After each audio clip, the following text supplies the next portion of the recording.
Hola y bienvenido a otra nueva clase de español. In today's Spanish lesson, you will learn how to use the nouns and adjectives in an agreement when you speak and when you write in Spanish. Let's start. Comencemos. Before we continue with the lesson, there are some rules that you need to learn, and also I am going to be speaking less and less English. That way you can hear my voice and you can get accustomed to listening another person into Spanish. But don't be afraid, I will do it very slowly. Okay, so rule number 1. Nouns and pronouns in Spanish language are divided into genders. We have the masculine, which is used for men, and we also have the feminine, which is used for women. Unlike other languages, like English, most of the times there is no distinction between a masculine and a feminine noun or pronoun, okay? Or I should say a pronoun. But in Spanish, in the Spanish language, there is a very, very fine, thin line in this. Let's go on. Okay, for examples, I'm going to give you some examples on masculine or for males. Amigo. Amigo it's masculine. Pedro, masculine. Él. So these are just three very simple examples of subject pronouns, which are masculines. Now I'm going to give you a couple of examples of use for feminine. And those are amiga, girlfriend, Rosa, and ella. So all these are feminines. Now, rule number 2. Adjectives describe nouns. As you well know, this rule almost applies on almost every language. They have different forms that match or agree with the noun or pronoun in gender. For example, the masculine form of most adjectives ends on O, and the feminine form ends in A. I know that you've noticed that in Spanish, a lot of times, most adjectives that finish on O at the end, or O, and by the way, I'm going to be using the vowels and consonants in Spanish. I won't be pronouncing them in English unless I make a mistake. So, if you noticed, most of the time, like 99.9% of the time in Spanish, most adjectives end on O when it is referred to a masculine adjectives. And adjectives that end on A, 99.9% of the times are going to be feminine. So have that in mind that anytime you see an adjective that ends on O, it's masculine. Anytime you see an adjective that ends in A, it's a feminine. Ejemplos. Okay, so ejemplos means examples. Okay, so from now on, I'm going to use the word ejemplos, which means example. An example for a masculine is Marcos es atlético. As you notice, atlético, it's the adjective. Since Marcos, it's a male, it's a masculine, then the adjective ends in O, okay? Atlético, and es is the verb, which I already explained you this on previous lessons. Let's go on with the next one. This is another example. Mi amigo. Amigo, as you well know, I'm pretty sure you know that amigo, it's male or masculine. Es aburrido. So, amigo, it's a male noun. Therefore, we use aburrido, which ends on O, to describe amigo, which is the adjective. Mi amigo es aburrido. My friend is bored or boring. Rigo, it's a male, es activo. Rigo is active. Again, we have a male. So, in order to be described, we need to use a masculine adjective. Ends in O. All right, very good. So, before I go on, I'm looking for subscribers. If you haven't subscribed, it's okay. No pressure. But pretty soon I will be looking for subscribers so I can continue with these lessons which I do after work. Okay, so I'm gonna give you some ejemplos for feminine. Marta is feminine, therefore I'm going to use an adjective that ends in A. Marta es atlética. Marta es atlética. Martha is athletic. Let's go to the next one. Mi amiga es aburrida. My friend is boring. Amiga, again, feminine. Aburrida, an adjective that is feminine. Okay, so again, it ends in A because amiga is feminine. Olga es romántica. All right, continue with rule number 2. Adjectives with E, adjectives that end in E, or that have an E ending, have the same masculine and feminine form. Okay, so anytime you see an adjective that you're going to use to describe a person that ends in E, will have the same to describe a masculine or a feminine. Okay, so you don't have to change it. You don't have to change it to O, or you don't have to change it to A. Example, Rafael, it's a masculine, es inteligente. Okay. Sonia, which is female, es inteligente. So we're using both the same adjectives with E. Okay, now you cannot say Rafael es inteligento, or you cannot say Sonia es inteligenta. No, this one stays the same. So anytime you see an adjective that ends in E, or E in English, this must be the last time I'm going to tell you that, E, then you can use that adjective to describe a noun for both male and female. Got it? Very good. Let's continue.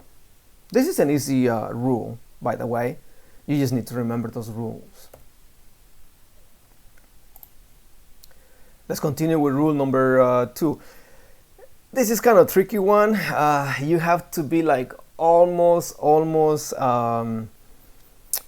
how can I say that? You have to be almost a native speaker to understand this one. And the reason why I'm telling you that is because it's a little bit hard to comprehend, and it's even harder for me to kind of explain it, but I'm going to do my best on these ones. Adjectives ending in a consonant do not add an A unless they end in or or are adjectives of nationality. So pay attention to nationality. Okay, this is where it gets tricky when you are trying to describe someone from Ecuador or Colombia or Spain or anybody who is from another country, or even here, the United States. When you're trying to describe this person's nationality, then that's when it gets tricky. But let's go ahead and take a look at some examples. Hopefully you will understand it. Okay, so for example, Lorenzo, which is male, es español. So right here you don't add o, okay, because it ends on consonant. But this only applies to males, to masculines. So in other words, you will not say Lorenzo es españolo. Okay, you leave it the same. You leave it the same. Do not add anything. Lorenzo es español, intelectual. Okay, again it ends with a consonant. Y trabajador. So trabajador, it's the whole adjective describing Lorenzo, saying that Lorenzo is a hard worker. Therefore, you don't add anything. You don't add an o. You don't say trabajadoro, or you don't say españolo, or you don't say intelectualo. Okay? So it stays the same. It doesn't change. Okay? Very good. I hope that you got that. But at the end, we're gonna do some exercises, and you will be able to see it.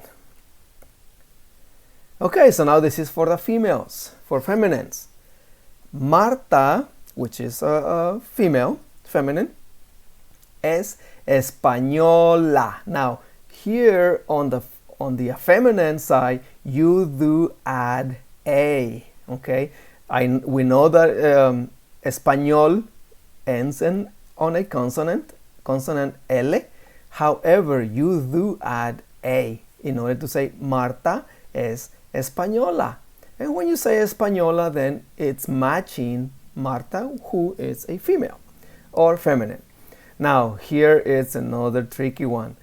Marta es española, intelectual y trabajadora. Now, intelectual takes one of the first rules that we said, that that intelectual will be applied to either male or female. Now this is applying to Marta, which is female, so there's no change. So you don't say Marta es intelectuala. You leave it alone. Y trabajadora. Now, trabajador ends in R, which is a consonant R. Therefore, you add an A. Now, it's like I said at the beginning of me trying to explain you this, you have to be almost a native speaker in order to understand this. And even though if you're a native speaker, a lot of native speakers don't understand the rule. They say it this way because they've been taught saying it this way since they were little. Okay? But for those who are learning, especially you right now, just keep in mind these rules. And you may not learn this rule. You are going to be learning it as you go along, when you see adjectives describing females, adjectives describing males, and adjectives describing either female or male at the same time. Okay, very good. I think I did good. Thank you. Let's continue. So, adjectives also agree with nouns in numbers. An adjective that describes one person or thing is in singular form. When it describes more than one person or thing, its form, it's plural. This is the same as in English or other languages, okay? That an adjective must agree with a noun, okay? An adjective must agree with a noun in numbers. So if you have one, then you gotta use singular. If you have more than one, then you gotta use plural. Very good. This is like a universal rule for almost any language. However, let's take a look and see how it is in Spanish. So, if the singular form ends in a vowel, add s. Okay. So again, if the singular form ends in an vowel, or in other words, if the singular adjective describing a singular noun ends in a vowel, and what I mean by vowel, it's a, e, I, o, u, add an s at the end of the adjective to make a plural. If it ends in a consonant, anything else, everything else from the alphabeto, besides the vowels, add es. So this is a very easy to remember rule, okay? Any adjective that ends in a vowel and you're gonna form a singular form, you just add an S. Any adjective that ends on a consonant, okay, you add ES, okay? Very good. All right, let's continue. Ejemplos, yeah. Ejemplo, Joaquín. Joaquín is singular, male. Joaquín is alto, okay? So we leave it alone. Now, how can we make adjective alto or tall? How do we make alto in plural? Remember, the rule is that if it ends on a vowel, una vocal, la vocal O, then we add an S. Paco y Luis, now this makes a plural, two of them, son altos. And there's this one, altos, goes with or has an agreement with Paco y Luis because they're plurals. Now, alto, it's an agreement with Joaquín because Joaquín, it's singular. Very good. Joaquín es alto. Paco y Luis son altos. Ejemplos de femeninas, feminine. Rosita es intelectual. Okay, so here we have a consonante L. Okay. Now let's make a plural. Let's make this adjective that is describing Rosita, let's make a plural. Now remember the rule. If it ends on a consonant, then you add ES. Very good. Rosita y María son intelectuales. Intelectuales. Okay. Otro ejemplo. Mario es perezoso. Mario is lazy. Now let's see how we're gonna do a plural. Oh, well, we have, if you want to make perezoso plurals, then you just add an S. Mario y Pedro son perezosos. Okay. I'm sorry I used another example here. It's okay because this is plural. Mis amigos son intelectuales. Okay. Add ES or ES. I'm sorry, ES. Muy bien, muy bien, muy bien. You're doing progress. And if you want to take notes and everything, it's okay. Pause the video and take notes. Because if you really want to learn Spanish, this is the channel where you need to be, where no robot is talking to you, no other person who is not a professional is talking to you with the right accent, but me, okay? I have the accent, and I mean, there are accents everywhere, you know, but I did go to school to study more Spanish, and I am a native speaker. All right, very well. Let's continue. Actividad. Muy bien. So it seems like we're approaching the end of the class. So let's go ahead and do the actividad. Escribamos y hablemos. Let's write and talk. Okay. Form sentences to describe people by combining words from each column. Be careful to use the correct form of the verb ser. And if you don't know how to use the form ser, I have a class like 2 or 3 before this one where I explain the form ser and how to use it to describe people. And if you don't know how to conjugate el verbo ser en el presente, then you gotta go way back, like 3 or 4 classes back, maybe 5, and learn how to conjugate el verbo ser. Otherwise, you're gonna have trouble here. If you are one of those who just jump into this class and maybe you were told to look at this video to learn this, what I just explained, the agreements, it's okay as long as you understand the conjugation of ser. Okay, very good. Let's continue.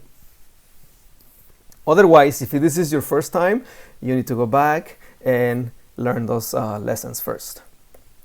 So we have the nouns here, and then we have the verbs, y tenemos los adjetivos, the adjectives. So tenemos los nombres, tenemos los verbos y tenemos los adjetivos, the adjectives. So from this column, you're going to choose one of the verbs, and then we are going to choose one of the adjectives in order to form sentences. Okay, once you form as many sentences as you can, which is going to be like 1, 2, 3, 4, 5, 6, 7, 8, at least 8 or 9 sentences, then what you do with those sentences, once you write them down or you type them on your computer or your phone, whatever, then you need to read those sentences to you or to someone else. And I will suggest you also to record yourself either on your phone or any recording device, and then listen to how you speak it. Okay, very good. Now let me give you an example. Ejemplo, mis amigos. Okay, I'm sorry about that. That thing keeps coming out. If anyone knows how to get rid of that, let me know.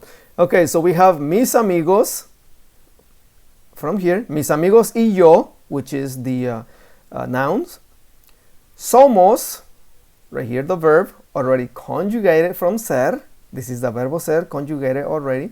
Simpáticos. So I chose simpático. Simpático over here. So since simpáticos has to match or agree with the plural, which is mis amigos y yo, we're plurals, then I have to add the s. And I need to use the plural de nosotros, mis amigos y yo. Nosotros somos simpáticos. Mis amigos y yo somos simpáticos. Okay, so that's an example right there. Go ahead and form and write them down as many sentences as you can, which I think that you're going to do 1, 2, 3, 4, 5, 6, 7, 8. At least 8 or 9 of them. Make sure that you use the verb agreement with your verb. I mean adjective agreement with your verb and with your noun. Once you have those sentences, write them down, read them to yourself or to someone else, and I will also suggest you to record your own voice and then hear your voice. And once you hear your voice, you're gonna say, ooh, I like this, I'm learning. All right, very good. I think that's all for today. This is the end of this class, and don't forget to subscribe to continue getting your free classes. This is gonna be a long journey. I'm trying to teach this class as if it was a class in a classroom. Thank you very much. Nos vemos. Hasta luego.